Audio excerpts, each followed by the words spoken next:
L'histoire du cadran, ça a commencé il y a 40 ans, avec 16 hectares et une caravane. On a habité dans une caravane pendant 3 ans. Et petit à petit, ça s'est bien fait, avec des hauts et des bas. Maintenant, on est plus dans le haut que dans le bas. Le raz du cadran est composé de maintenant 350 hectares, avec différentes annexes, avec des annexes un peu spécialisées pour les juments, d'autres pour les yearlings, pour les foals. Et on essaye de répartir tout ça le mieux possible. Ici, au cadran, il y a 200 hectares maintenant qui sont réservés pour les yearlings et les foals au sevrage. L'hiver, par contre, on met les juments à pouliner parce que j'habite tout à côté, donc j'ai besoin de voir mes poulinages. Et après, on a 2 autres annexes à Écorche et à Camembert où on met toutes les suitées. Et là, il y a 150 hectares. L'activité du haras, c'est très simple. Le but, c'est d'acheter des juments et de vendre yearlings. Alors on a 2 catégories de propriétaires. On a les propriétaires qui veulent vendre et d'autres qui font courir. Donc en particulier M. Seroul, M. Jatière font courir. Et on élève pour courir. Et les autres, ce sont des chevaux qui passent aux ventes. On fait 2 sortes de ventes. On fait août à Deauville et octobre à Deauville. À l'heure actuelle, on a une centaine de juments, 85 yearlings et 90 foals.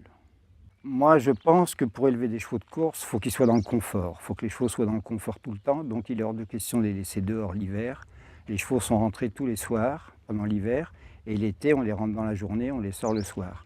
Mais il faut que les chevaux soient confortables et soient toujours le plus beau possible, d'état en tout cas. Le but principal du cadran, c'est d'élever des chevaux de course. Alors, tant qu'on gagne des courses, ça va. Quand on gagne pas de course, on est de très mauvaise humeur. Mais vraiment, c'est... Les 2 derniers exemples, c'est Kema et The Grey Gatsby, et on voudrait qu'il y en ait d'autres cette année. The Grey Gatsby, gagner le Jockey Club et les Champagnes Sexe, ça a été un moment inoubliable. Et puis, je crois, la plus grosse émotion, c'est Kema, quand elle a gagné à Ascot et le Rothschild. C'était moi qui avais acheté la jument vide, Méden, qui a fait le croisement, et ça, c'est le top du top. Ça m'en donne encore la chair de poule. J'ai 40 morceaux de jument associés avec... beaucoup de propriétaires, avec des amis, beaucoup. Et pour le moment, on s'amuse bien. Le plus beau moment de l'année, c'est les ventes de décembre, les ventes de poulinières. Newmarket, Goff, Kinland, Deauville. Et c'est là où je m'éclate.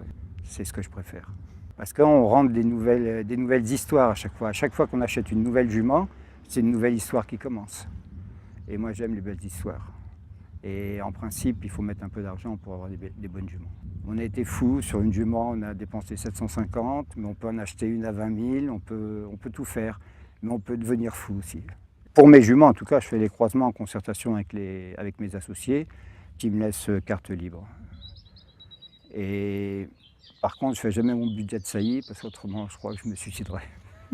Actuellement, l'équipe est composée de 16 personnes, des vieux, des jeunes, des filles, des garçons. C'est un très bon mélange et une très bonne équipe. Et ils sont tous très motivés. Je crois qu'au cadran, on travaille. On travaille tous les jours, du matin au soir et toute l'année. Il y a des jours, c'est assez dur, mais ça se fait quand même. Mais c'est le travail et le travail.